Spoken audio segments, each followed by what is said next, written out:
Hello, everyone, and welcome to the Black Tower Podcast, a Wheel of Time podcast. I'm Andrew. I'm Yale, and welcome to the Black Tower Podcast, where forever is threat. Two of my lovely co-hosts. There are more, depending on all of our mental states, but these are the two that are here today. That'd be me, Reese. You're Ethan Mahale. You're Holland for prenup. Yeah. I'm Josh Sorbonne Mahale, and I am your buffering Mahale. Not to be confused with Stunner. Not to be confused with Max Headroom. You younger kids that don't get that. Thought you were gonna make like a Drew Lynch or something like that. Oh, that could have been good too. No. Yeah. He's a funny guy. Nope, I went. Max Headroom. Well, you know who's really good at making the maximum of the they have? Our friends over at newcreationsbyjen.com. Go and check them out. Are you looking to gear? Are you looking to gear up like a Ashamana? Go by newcreationsbyjen.com, where Jen and Rob of Weekly World News fame craft some of the finest maker wrought treasures this side of the Dragon Wall. From custom creations worthy of the Black Tower to fandom pieces of adventure, they are your folks.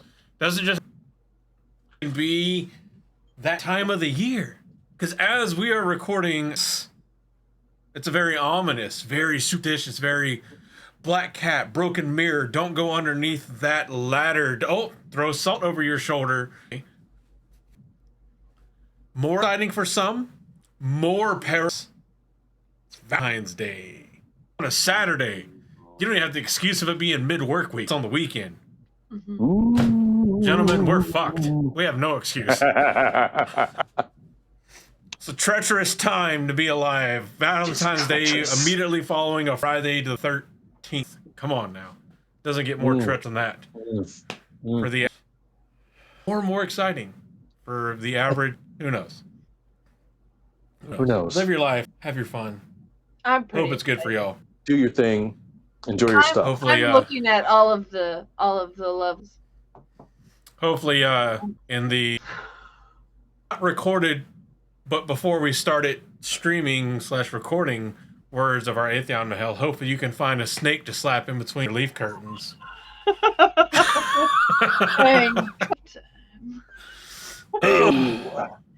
Yeah. Well, let's talking about a tattoo, so whether it's a tattoo or Valentine's Day, we hope that. Why we do it, folks. This right here. Why we do it? Listen to Josh. He's an explosion of hearts. I really like our new intro. Oh yeah. The leaf cat, like that. Yeah. Oh yeah, leaf cavern. Yeah. I'm not gonna lie. I thought that was a segue into me clicking to play this other thing. So.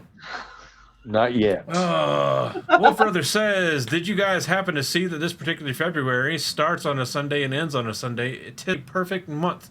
Completely square calendar. All is right with the world. Don't say that. That's how it all ends. Hello, everybody knows that.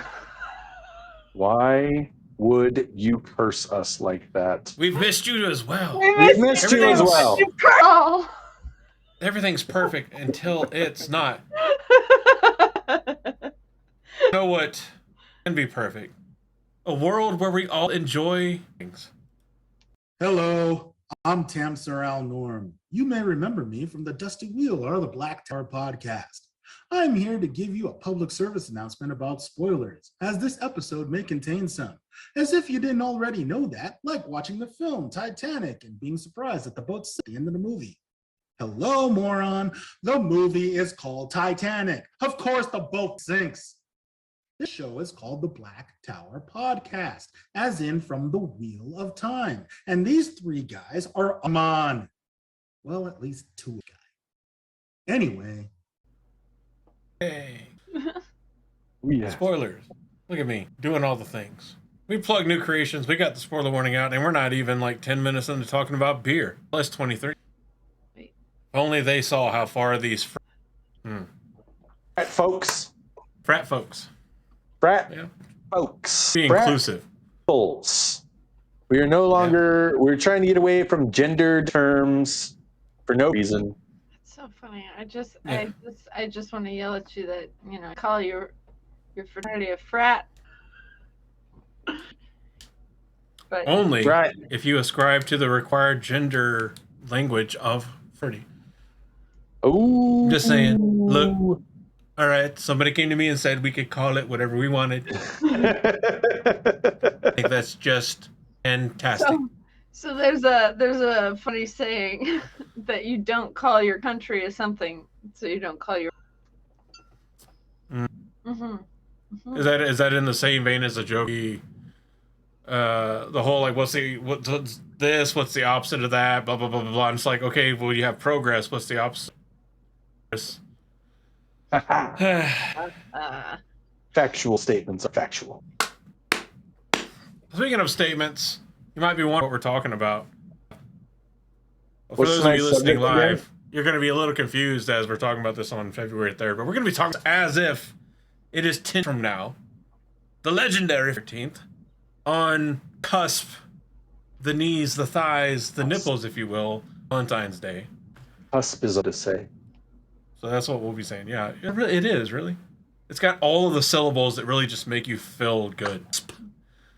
It's short, sweet, but speaking of that, let's talk about what today's episode is all. Every good story has forever moments. So death.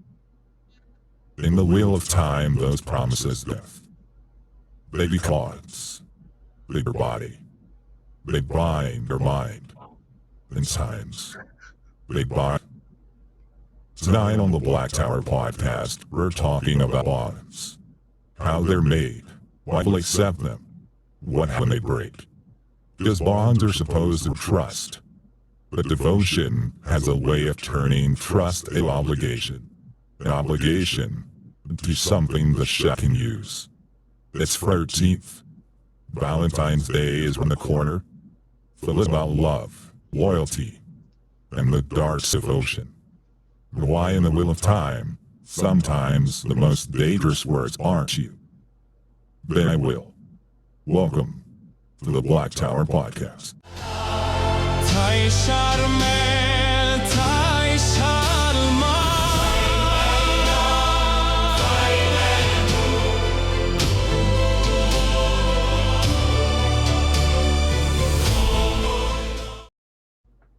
Dude, Well, that would have been a great transition if I didn't leave the picture up there. you got me. The voice change thing, I was like not expecting that at all. Well And done, you got to sir. throw little things in there. I mean, I got to compete with Reese doing these cold open like monologues, right? You're not wrong. Which I'm not gonna lie, I secretly really enjoy that. Like, I mean, we've only done like 3, but I really enjoy that we're doing them. So they're there. I am enjoying it. They're great. Yeah. So this episode, as Andrew summed up so beautifully, or as Andrew introed beautifully, is not just like the love explosion, right? It's all like the bondage, all right? The bondage and how Bondage. this is like what involved in bonds. Why bonds? Why bondage? Bonds, stocks, ETFs, crypto. It is Precious also Valentine's Day, and we love you, and we wish to Consensually, of course. yes, totally. There will be no Unlike Alanas, some sisters of the Andals, Sedai or nature. Pavaras in that. Okay, we will not be Yeah, that's a forcing fair point. bonding. Trust me, I bond you. You ask me for it. You'll. Yeah. By the time I'm through with you, you'll be begging for a bond. Tell me you. So close you can almost taste it. Like a Oh, deer shit. after a lick. Oh. So, We're talking about bonds as a concept, making bonds, living inside the bonds, breaking bonds, and the shadow's influence and way that the shadow takes advantage of bonds, both in the capital B weaving bonds and just the bonds of an oath potentially. We'll see what happens. We'll see how far we get to, and all that kind of stuff. So, core thesis behind this episode, what's really going to drive the mass part of this conversation. Bonds in the Wheel of Time are rarely just magical mechanics. They're expressions of devotion, and devotion is powerful, it's dangerous, and it's very easily. So to kind of frame this discussion, there's kind of three questions we're looking at. Why do people agree to bonds that cost them so much or make them so? When does a bond stop being about connection and commitment and start being about control and dominance? Why does breaking a bond hurt more than never forming one? So to start with that, we got to get the mechanics. How does this work? How do bonds work within? I feel this is an interesting one. Yeah, there's a lot of different bonds in the Wheel of Time. Like we've got our like weave bonding. You've got that action, but in addition to that, you also have the emotion with the magical connection can blue that magical bond. So that kind of implies that connection. And then there can be physical and psychological consequences. See this with Moraine getting drunk with drinks. We see lots of people getting drunk when people drink. We see people getting a little bit blushed when other things are happening through the bond, when people forget to, off. And they're not easily severed. These are not simple to break. It's a big thing to step into. There's commitment, there's trust. Like there's a big symbol when you on this bond. It's the actual weave being put onto you. Like you have to take on that role as well. You surrender part of your individual self for the bond. You lose part of your autonomy. You are tying your fate to someone else's. We've got that red thread of fate. We've literally tied ourselves to someone else. How cute. I think specifically, I just want to focus on the water bond, right? Just a second. I'm going to cite the TV show because they specifically mentioned this. They specifically mentioned that they wanted to illustrate that the water bond is not marriage. It's also not a romantic sort of binding, right? It's not in any kind of way romantic. You and I are together in a relationship in a romantic relationship sort of way. It's a very tonic, magical bond, which is, and someone correct me in the comments if incorrect here, but I believe that particular dynamic is unique to the Wheel of Time. I don't think any other book series has a human to human magical connection when you add human to human, you really narrow it down. Like BioShock can get close, Titanfall can get kind of close. I was thinking, but when you specify human to human, then yeah. And even then, there's a gulf between human to machine. I think the closest maybe you get is Cortana Chief kind of thing. Well, there's Aragon, right, where the dragon can die and the rider can live, but if the rider dies, the dragon dies too. And there's a similar kind of relationship in Fourth Wing. I didn't get too far in the series. I think there's a better one. Did you ever see the old movie Dragonheart? Where the dragon takes a piece of his heart and gives it to the prince, his life? Yes. Yeah. Oh, it was one of my original favorite movies, and somebody bought me the VHS, gave it to me, and it was a completely different Dragonheart. Not that movie. It was a different Dragonheart, and I was like, I really appreciate it, but this isn't what it was. Still, such a good movie. Now I'm gonna rewatch it. I gotta rewatch it. It's such a good movie. Every time I think about it, I'm just like, Sean Connery. Yeah. Such a good movie. If you haven't seen that movie, just look up Dragonheart, Sean Connery, watch it. It's a great movie, and the ending. So good. Yeah. As a young kid, I was like, Anyway. And then don't worry about the sequels and the subsequent movies. They're not great. Yeah. Just ignore anything after the first one. The first one's all that matters, and so much from like especially From like 90s. an 80s like movie. So it's from '96. Yeah, It's got Dennis Quaid. was in it. Yeah. Yep. Yeah, it's such a good movie. It's super good. Pete Postwhite is in it. I can never say his name. Jason Isaacs is in it. So, like, for people that are looking, like, the same guy that plays Professor Lupin from is in it. The guy that plays the dad from the original Parap is in it. Sean Connery voices the dragon. They're very good. So the bond, like Josh said, from like the water bond thing, this is a one power created weave, and we talk about it being this kind of by nature of the bond, it is in itself more symbolic than it is anything else.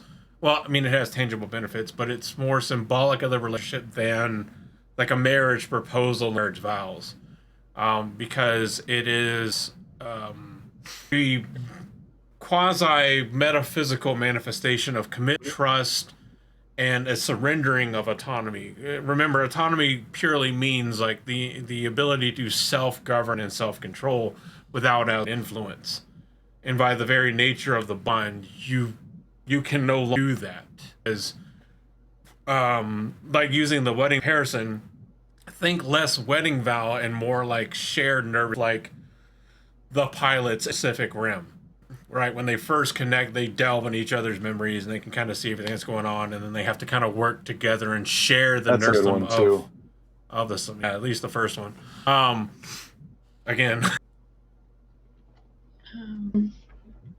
yeah, I think it's cool because you know, in a marriage, you're like trusting being, you know, with somebody to kind of have your back, but this is like you're trusting this with your thoughts, with your feelings, with your innermost urges that you can usually shut off and kind of hide from most people, but you are not able to hide that from this person. This is beyond just like a romantic, like, I want to share my life with you. This is, we are going to share our ambitions, our goals, and our feelings.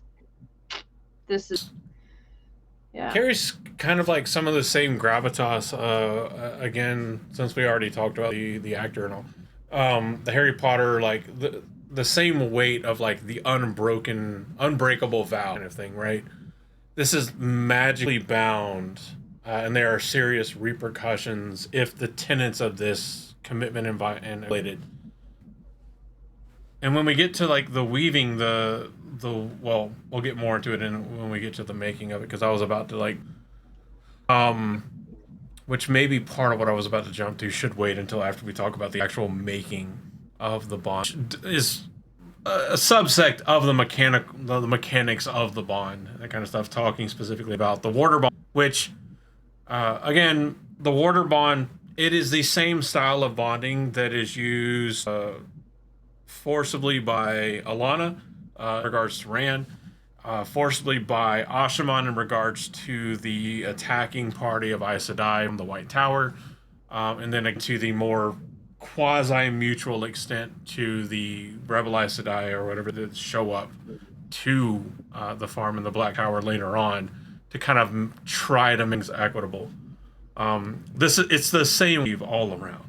Is it the same one or just similar to the ones that the Ashan use with their wives? I would say it's still the same, because bonding does not require the other person to be aware of the channel. Be in channel. There could be, if you want it, you know, but yeah. It's the mechanics of how it works and the one power are the same. Now you're going to have the difference between Saidin versus Saidair. Those aspects are going to be different, which I think acknowledgement. And wasn't maybe there, we'll just go ahead and get into this point, because I feel like we're bleeding into it a bit, into this bond.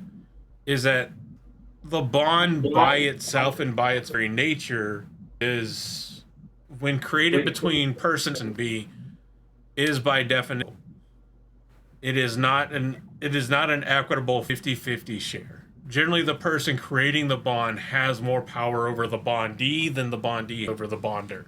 This is why I can, for lack of a better phrase, because it's not compulsion, but it is a part of the bond, compulsion, can compel from the world. I mean, it's no. I know what you're saying. It's compulsion. What is it called? Compulsion. Mm-hmm. Like, oh, it's not the same thing because it's part of this thing that we both agree to, so it's not quite the same thing. And it's like, yeah, but in that moment, they're actively saying no, and you're saying Vegeta yes. Therein lies the I think therein lies the thing, right? Because when we think of relationship, we think of a healthy relationship dynamic, or at least we strive to have a healthy relationship dynamic. Not real. But and we like to giggle, and you know that the Wheel of Time is notorious for having really weird, really not so a relationship that is not equal is by definition healthy. You don't have a healthy partnership in a situation in which someone. Mm-hmm. Now, I think this is where the TV show tried to make their big departure, right? To be like, you know, Len and Moraine would fight and argue, and Moraine would go, oh, yeah, Len, and Len would go, yeah, Moraine, and then they were on equal footing. They changed that dynamic. That was not the dynamic in the book. In the book, Lan submitted on promise that he would be given the benefits of Order Bond and be allowed to fulfill his destiny to die fighting the shadow. And that's kind of what I felt like it was. Like, yes, it was the benefits are why they agreed to it. So speed, the stealth, the help. Yeah. And a little more nuanced. The ability to do what needed to. I'm going to use one of those fancy buzzwords and say it's a little nuanced. Then the 50-50 split and anything else is by definition unhealthy. Josh is boiling things down to a very digestible fabric, and as soon as I say this, Josh is going to be like, well, yeah, of course. It's an of course for us, not an of course for everybody else in the world. Because Josh, and I like to think at least, have some degree of emotional relationship intelligence. It's equitable even to access to the relationship and status quo, right? Right. Equitable access to the status of the relationship, that you both have equal amounts of access to make changes, to bring up conversations. Because there's plenty of relationships where people are like, when it comes to this kind of stuff, I know nothing, I don't want to do with it, you take care of it. And it can come off-sided. It works for them, kind of thing, right? You know, different folks kind of thing. Which I think is the epitome of the water bond, or the water bond. I don't land diverting or divesting, or whatever you want to, investing is not the right one, but giving way to Moraine's desire and what more is, just by virtue of like some kind of like a queen. That land to me seems more like just like, we don't need to argue this in public, or we've already discussed this so in depth prior to this that I already know it is fine. But also the water dynamic already has such a kind of like severe separation in its nature, that the water is like, your real responsibility is the physical security of your Aes Sedai. Anything else is icing on top of the cake. That's the 30% of this 70. Everything the Aes Sedai is called. Shocker. Coming to White Tower, the Aes Sedai has a 70 split with the Warden, I think. And Lan is like, cool. To me, it seems to me that Lan and Moraine honestly have a bit of a better split between the way their bond works and how much they're willing to listen and talk with each other than most.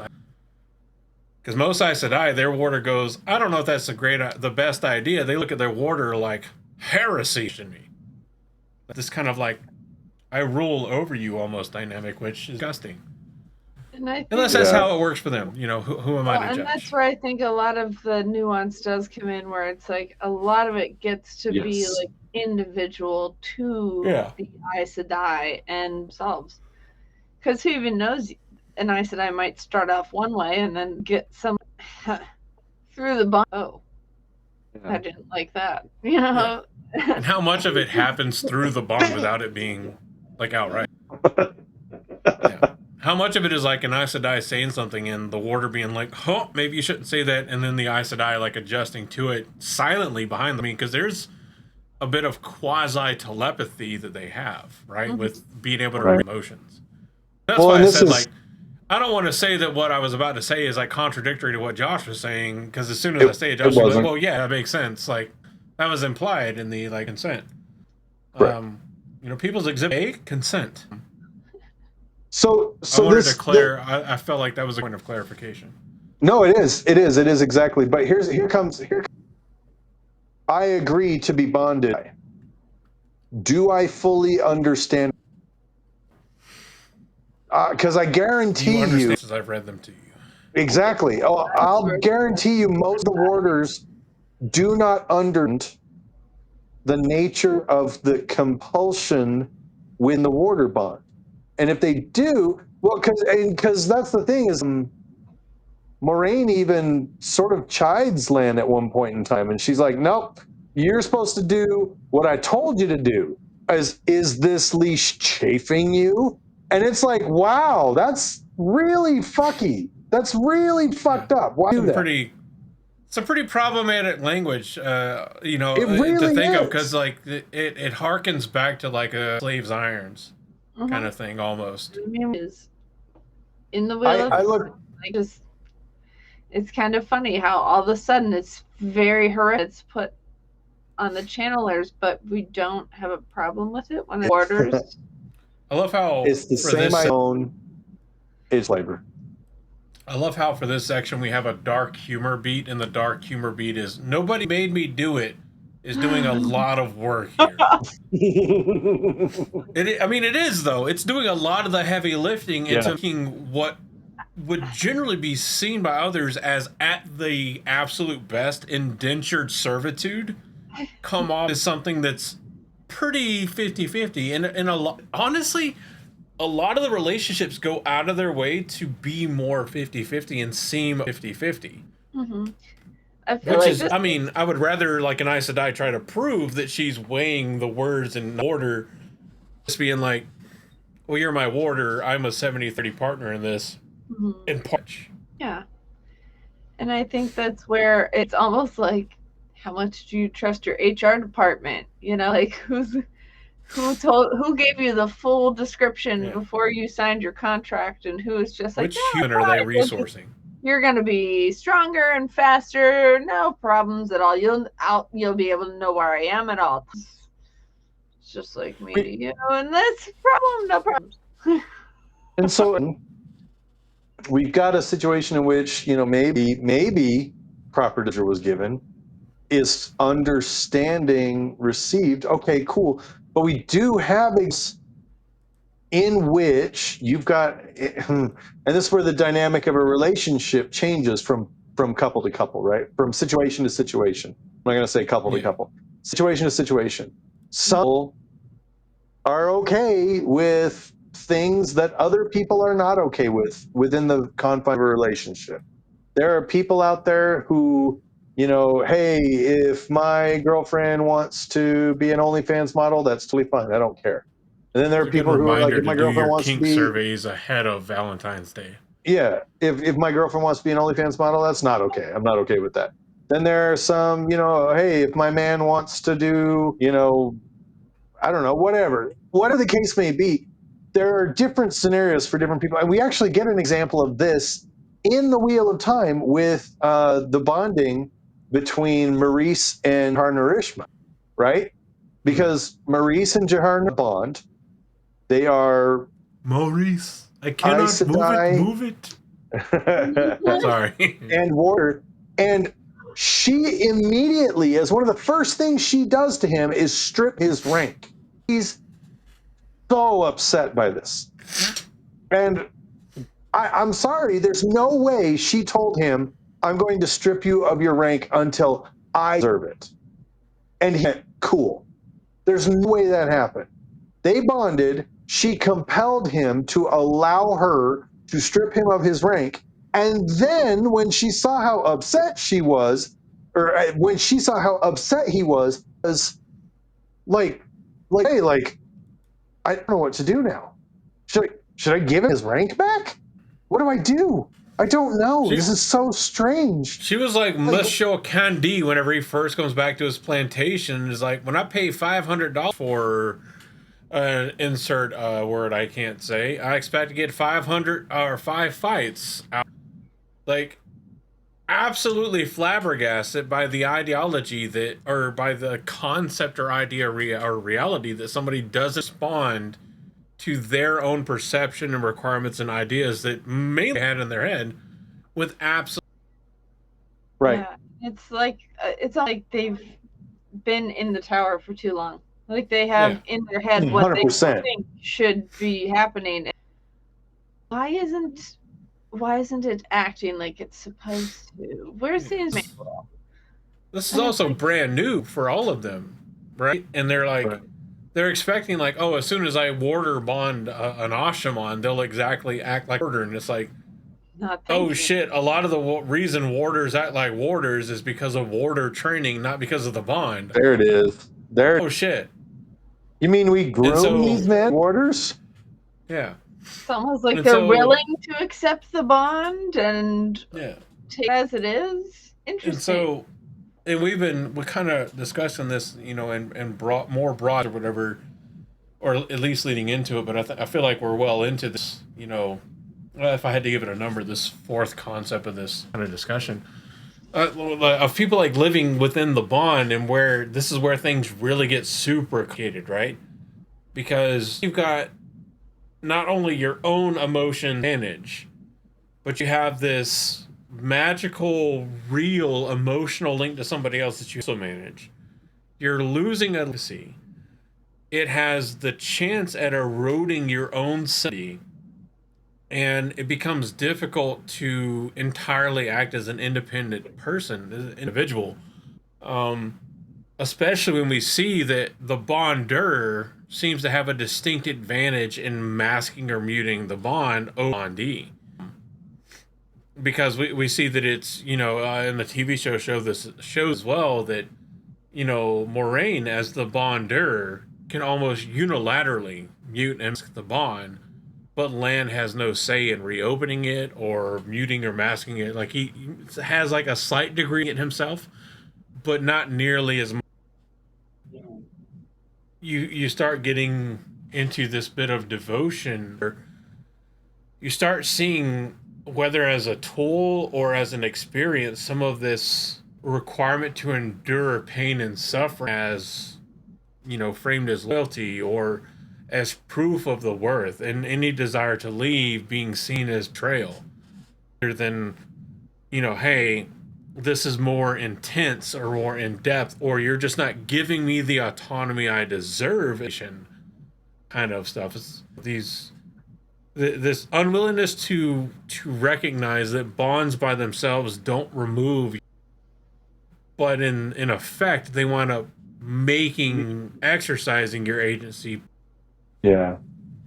Or another aspect of it is that bond can be weaponized by people outside, right? Someone else can, you know, if I'm bonded to all they have to do is kill that Aes Sedai, and now I am in a warder rage. Once again, 100% against will.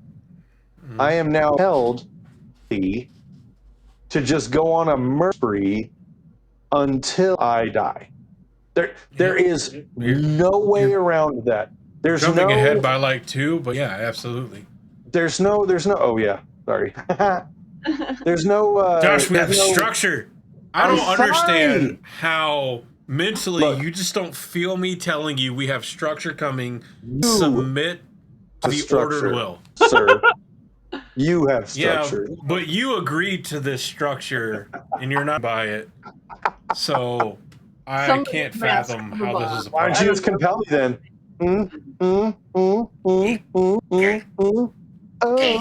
Oh, I'm still gonna skip. I might even jump back. You know what? That's You know I what? do. I'm going to register a competing Black Tower LLC in North Carolina.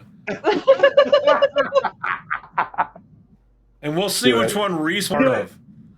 I'm gonna leave No, all. I'm gonna leave We're just all of none in the. the free state All of of the Florida. financials are gonna be left in Utah. We're gonna make a new. I feel like that's actually like a federal felony. I feel like that's fraud. So we're not gonna.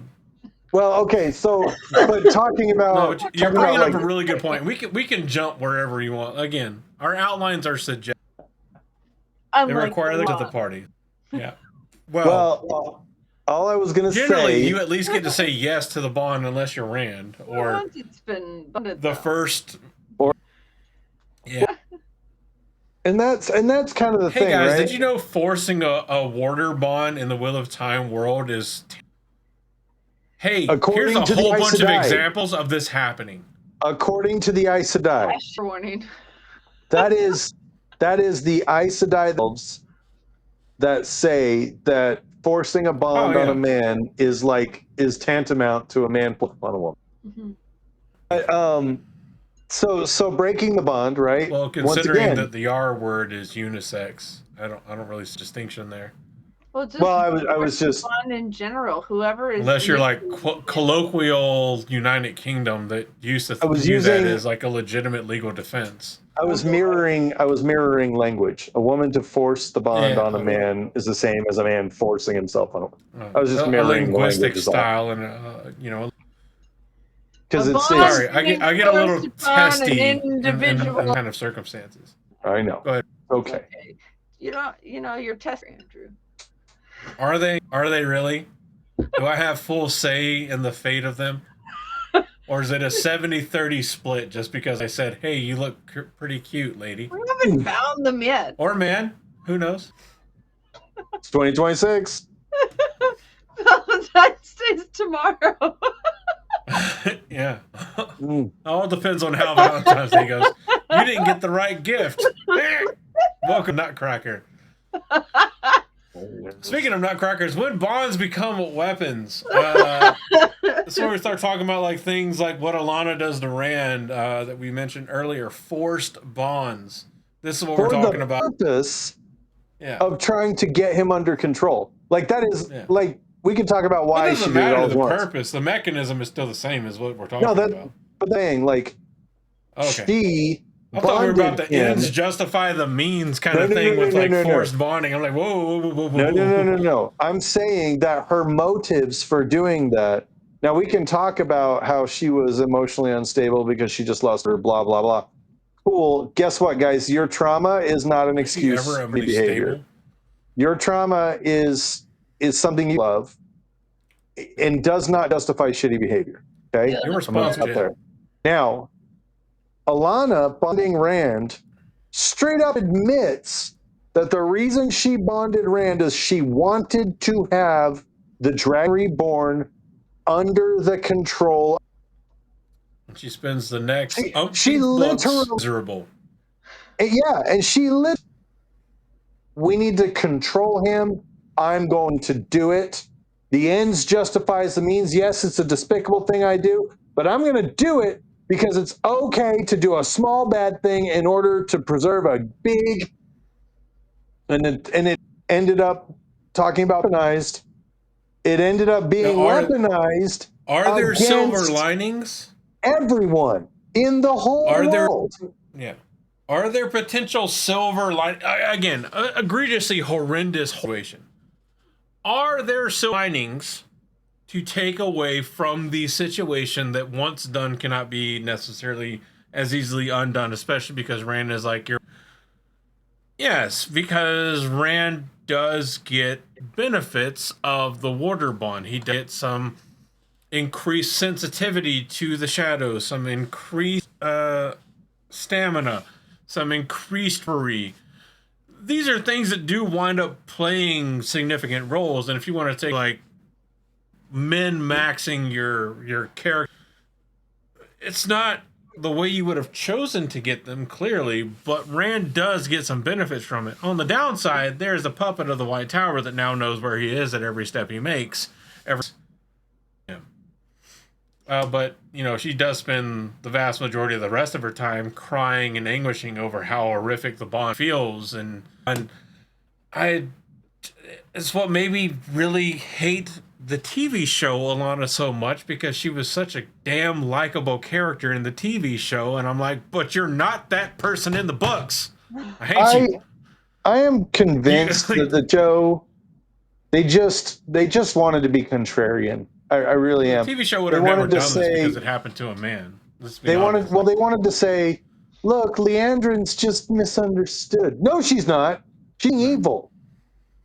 But there's a reason. We're gonna humanize all the people that were horrific for We're gonna humanize all the people that were horrific just to be horrific, and then we're going to like normal. Like, no, a lot of this shit didn't make sense. I believe that the Alana forced bond with Rand would have not happened, much like the Tylan with Matt would have not happened in the TV show. I don't have the confidence in that. As time has gone on, my confidence disappeared.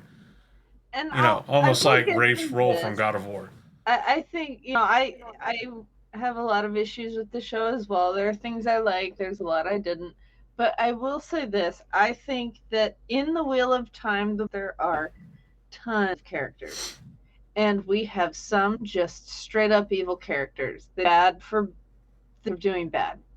We have a lot of really morally gray characters. Do things, gosh, for reasons that you can't necessarily argue if you were in that situation. In the show, about 75% of those characters.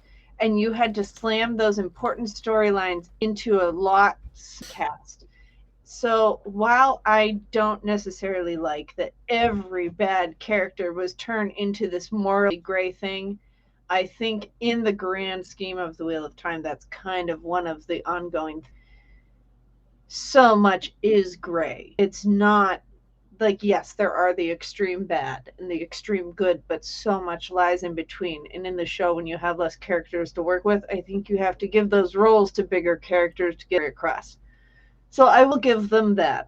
There's a lot that I don't agree with, but I think that maybe it's why they gave so many like ambiguous roles to the baddies. It's. I think TV show would have had Leandrin. I could see that. If that's, I mean, not outside of the in-world horror of it, writer style, if that's what it took to keep Kate Fleetwood in as Leandrin, I get it. I get it. From a writer style in-world, absolutely not. Well, but therein lies the issue, right? To just try and lie with Fleetwood. Yes, because we love her and we want her to be here forever. No, but therein lies the issue, because we do have characters that are morally gray. We do have characters that are evil, and we do have characters that are good. But even characters who are evil, this is why Darth Vader is such a villain, because he's just an evil dude. Like, he just is, and then you find out later why he's an evil dude. But for years, he would replicate. And Robert Jordan does a really great job of making complicated characters. And I think he also does a really great job of making incredibly vapid, shallow, dimensional characters. And I think one of the things that the show tried to do that I don't think they did very well was try to make some of these one-dimensioners deep. They tried to give them depth. They tried to give them layers. And it's, guys, the story's already big enough. Nothing is like onion. The story is already big enough, and you already have said you don't have time for this. So why are you adding all this storyline to try and make these shallow characters so deep and misunderstood and complicated? Like, it doesn't work. How about no? You crazy. Correct. Which would be even more hilarious if Rafe was Dutch. But yeah, so there's a lot of and a lot of the areas that Bonds could have been explored in this. And this is an area that is quasi explored. A weird fucking I can mute it but break it and have to reestablish it kind of way. The Bond. Right? My day. Reading the Wheel of Time, breaking a bond had some fucking consequences, all right? Right. And not just go away. I don't want to talk to you no more. Don't bring. It had some serious, legitimate fucking consequences. Like, there was immediate shock. There was incredible physical and emotional pain. You were completely disoriented. Sometimes all of that combined, which we know from real our world medical, and obviously Robert Jordan knew from his time in Vietnam, if nothing else, shock is incredibly dangerous because it can lead to immediate death. Well, right. Not immediate, but it lead to death essentially from the effects of shock. That's why shock is so incredibly mitigated. So all of this could happen at the same time. Shock, pain, disorientation, collectively leading to. So breaking the bond was nothing to scoff at. It wasn't an easy thing. Nobody just broke bond to say they broke it, because generally the way the bond was broken just sheared like a bolt on a cycle trying to drive from Jordan Con back to Carolina. Sometimes the way it was broken was it just shattered, sheared off, and remember when I was saying that every once in a while flame. Oh, you. Do you remember when I was saying that every once in a while I'd hit a bump and I'd battle on my motorcycle? Do you recall me saying that to you? Yeah. It wasn't the Gremlin bell, was it? No, it was not. No, it was so I've got that C-bar on there, and one bolt came out and unloosened, and it was no longer through the bike. But because the saddlebag is there, the bolt's in. So every time I'd hit a bump, if I hit a bump just right, that one. That's why I have a Harley. All right. You just know every bolt's gonna fucking come loose. That's why I carry red Loctite with me everywhere I go. It's in the bag. Brother. The shit's gonna vibrate loose. It's just a matter of when, if you have red Loctite on a Harley, you don't need to fight to get it loose. You just need to ride long enough to come So yeah, we see this kind of stuff happening. There's emotional consequences. So there's grief, and then you have the survivors that comes out, and a potential of self, and then to happen almost kind of on sides, where the Aes Sedai can get thrown to an unused, but the warders can do the same, and less than savory care. I think this individual is. When we talk about breaking bonds, when we talk about the effects of it, I think there are a few better examples of just how devastating this is and the consequences. There is Galwin and his bond with Egwene battle. Yeah. Spoiler alert, good news. He dies first.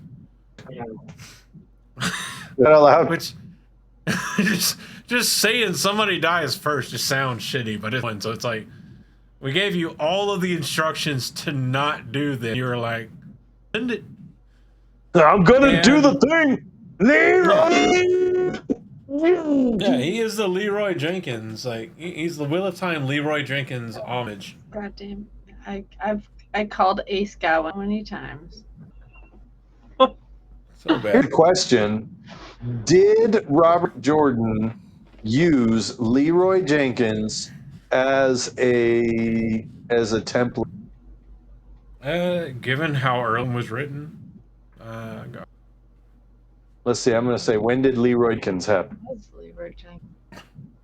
Because it was early 2000s when Leroy Jenkins RPGs. War. 2005 viral video game footage.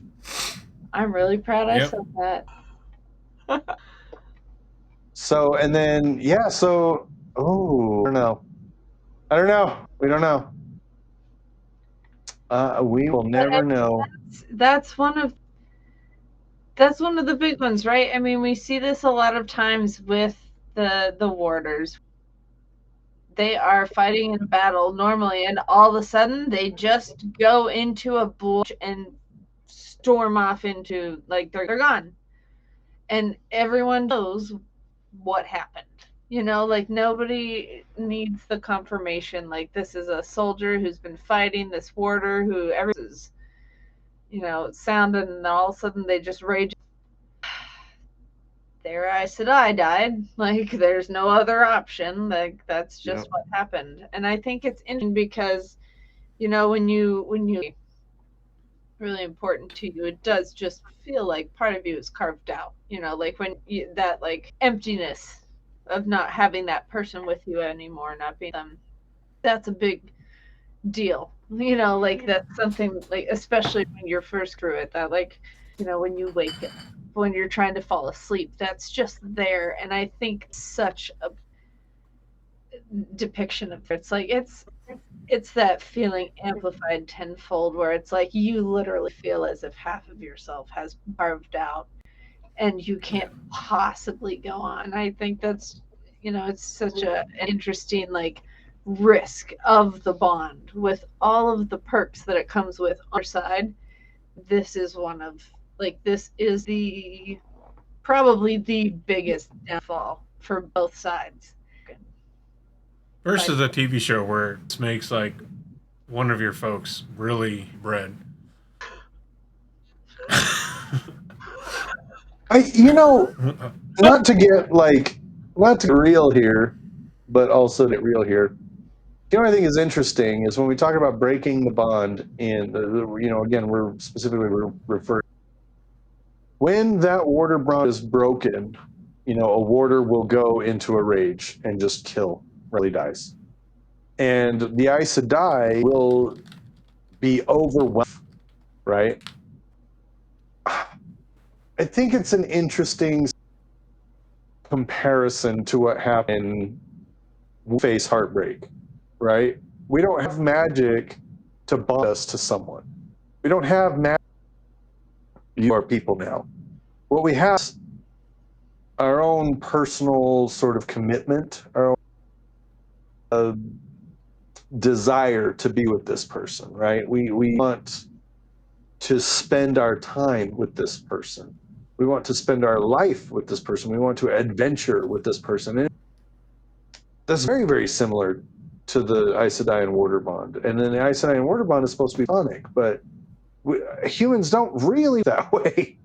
So it's kind of an interesting thing. But also that relationship it can. I almost wonder, just as a side point, I almost wonder if Robert Jordan's writing like a reducing, the sexes to their basics, right? Men express themselves in more physical ways. So what do? They yell, they scream, they hit things. I'm not saying it's right. I'm saying at the very basic, most primal level, that's what generally happens. They're more emotional. I'm going to say, fucking stop. It's true. Like, women express themselves in more emotional ways and less physical ways. So it makes sense that at a base level, the men would express themselves in an angry kill sort of way, whereas the women would express themselves in a way. I'm really feeling this right now, and it's really hard, and I'm really not okay. And without being, like, offensive in any way, we see this a lot in the Wheel of Time with how, you embrace, seizing Satan. Like, this is a very common theme. He sticks to these cultural norms of the time. So, like, that fits. And we also have the reactions to bonds being broken only being covered from the perspective of female channelers with their non-channel warders. Correct. We don't see as much or get as much depiction, because I don't really remember too much of during the last male and female channelers that were bonded in one way or the other being forced to deal with. What do you mean by? So by losing one part. So we see. So the two biggest examples I can think of with respect to the last battle is Egwene and Gawain, right? Where Yeah. Gawain goes off and gets himself killed, and Egwene is barely So that's holding in line together. that's in line Right. with centuries of experience. Right. It's and Egwene is barely holding it together. She bonds new warders to try and the only other thing that we get on the other side, and I don't even think it's a POV. I think it's just is when dies, and then someone gives an account of Gareth Bryn going into the warder murder rage and running into Astrolix, and it's like, but we don't get the POV of a warder. So so that still puts it into the same perspective of a female channeler bonding a non-channeler, and there being a difference between the two. There's never one where it's a male channeler being the bonder dealing with dying. The closest we get is Rand Alana, and to put that on the same hellscape kind of compare as the others is, I think, beyond us. So we don't get like an Ashaman who bonded his wife, and his wife is a warrior, and they go out and fight, and she dies or he dies, and so a lot of all the experience we get is still par for the course of the existing course. What about when dies? What's Elaine when Birgitta dies? Yeah, I feel like that's kind of similar, where it's like a little bit still, a female person. I don't know if that's I think she gets racked with sadness, but also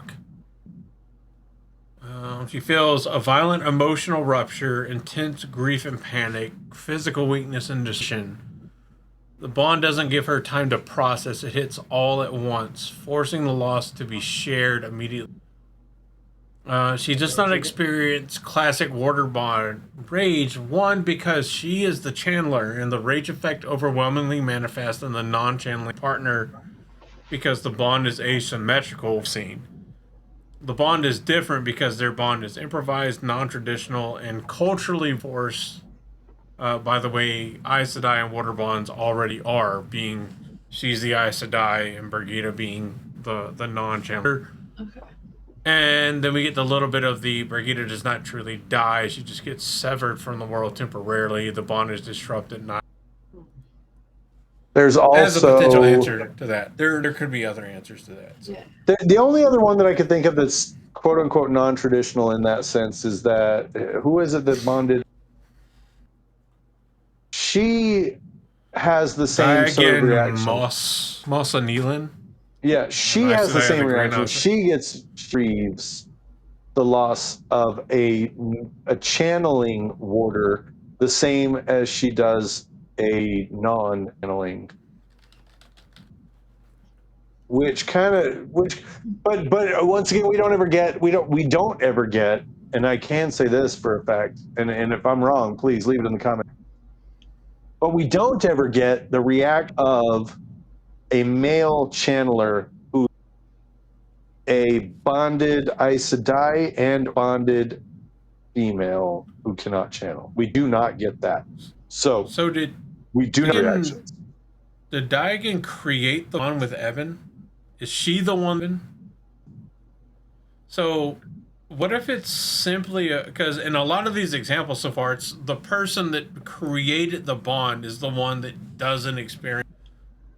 So does that mean like if you're the creator of the bond, you have a bit of a buffer because of the bond being like, as much as it sucks to say, like the true test in both ways of a bond would like and Vara.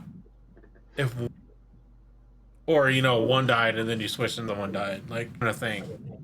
Because, like, do you have a certain amount of protection as the channeler being the predominant bond versus, like, a co-own, like Andro and Pavara have? Which seems to be ultimately more powerful. Because the other thing is that the way men do it is different than the way we do it, right? So if we're obeying of the universe as we, then there would be unique sorts of properties with that. Crazy. As we move into and we talk about love, red flags. Again, there's some tantamount sentiments that you can take away from. Romantic language doesn't necessarily equate the bonded reality. It's also, unless you can use magic, unless you choose to make something like that real, and then after that, your entire reactions are your own emotions and your own emotional processing capabilities are up. When we talk about branding, or not brand, but bonding, phrases that sound loving but aren't. I'll give you everything. I don't need anything for myself. I exist for you. Things that all sound romantic in movies, but in the scope of, I'll surrender full control and autonomy to somebody else for this thing. And then you find out that breaking up can kill you, which makes breaking up in a relationship not romance, but a bit of a horror story, because things don't work out. One of you is going to go absolutely batshit insane and think that you can defeat a Forsaken because you put a couple rings on your finger and you're like, let me doom the fate of humanity potentially. It'll be fine. So duty. Some final thoughts and these bonds and devotion. Bonds are a good sign of devotion. However, they only amplify devotion. That devotion can often be lopsided and serves to amplify certain ways, certain potentially useful ways, depending on which side of the bond. But as much devotion as it creates, it also creates a ton of vulnerability, and vulnerability is exploitability by the force of shadow, as we see in the case of, I don't know. What do you? Well, I think it's room for trust and exploitation. You gotta really be sure that you trust her. You're giving the bond. Hope it's just hope it's not gonna be, because that's Gave you autonomy. And you my sister. I like to think of the bond as a tool, right? But like any tool, as a tool. Oh shit! I'm not muted. My bad. Thank you. I appreciate that. I mean, tools are useful, tool, so that's good. The more powerful and or versatile a tool is, the more opportunity for that tool to be misused, and so therefore the responsibility of said tool increases exponentially along with the power and capability and ability of that tool. Now, this is something I think that the Aes Sedai understand, or at least they understood at some point in time, and have over the years taken. Therein lies the sort of tragic of the relationship with this tool, because you've got people that rely so heavily on it without taking into consideration potential misuse, and it gets misused. It gets exploited very effectively. So be careful. That was, what? Also, like that was a very dour, very dark look into. This Friday the 13th, give up on love. It's not worth Give the it risk. on, just love stinks. I was Take her to I have McDonald's, my and if she doesn't order off the dollar menu, just give up. It's that speech from an singer. well, I'll give a little sunny side up here. This might be Friday the 13th. No, tomorrow is Valentine's Day, and not all bondage is bad. Not all bondage is bad. So just make sure you have a safe word. That's all. Definitely thought. Have a safe I word. definitely thought you were going to Also- go with, and tomorrow doesn't have to be your 13th reason why. And also, when people who say, "I don't have a safe word," it's a red flag. There's no reason to not have a safe word. Get a safe Okay. word. You never think But- you need a safe word until you need a safe word. So have one. Just have one. Yeah, And then you better to can't have say one a and safe word. have it or not need it than need it and not have it. What is There's that? nothing worse than fucking, being choked and not being. Where they're like, here's the safe word in case the Vander sex becomes too intense, and he's like, oh, I won't need this. And then they're like the big dudes in leather, like throwing dildos in it. And he can't say the safe word because it's this fucking huge ass word. And then he tries to say it, and they're like, oh, wait, you want this? And he's like, yes, I want. Okay. And they bring out this fucking laser guided dildo. Now So tune in. also, Yes, it's a safe good word. safe word. And remember. Also, that was Lucy Lawless in that scene, and Lucy Lawless is absolutely gorgeous. Remember, pronunciation is important. Is to live. Means groceries. Lebensmittel means to make love. It's sex toys. But you don't need to know either of those for next week's episode, where we delve into our third and final part on Ruidian. Is it the most influential city in all of Ran? For next time we go back to Ruidian. Yes. Not for answers, but for parts people don't like to talk about. Price of truth, memories you don't survive unchanged, and what it really means when a culture builds its identity on suffering it refuses to forget. Talked about Ruidian and shows you in part 3 we're talking about what it takes from you and what all that means, because some knowledge isn't carried, and Ruidian never gives thing back to your whole black hole. Radiant has no safe. That is not. Plenty of those characters are Russian / not. I don't know what that is. Anyway, thank you all so much for tuning in. This / tonight's episode was brought to you by the lovely mental creation of our own Hale. Ew. So thank / blame them. Thanks / blame. What you think? Let us know how you feel in the comment section notes below. But from all of us here at the Black Tower Podcast, thank you so much for listening. I have been your Bajon. At least once. I've been Maybe your twice. Emma Hill. Reese, glove up. And she does that like Throwing weekly. some snakes in your leaf curtains. She puts some snakes right in her leaf curtains.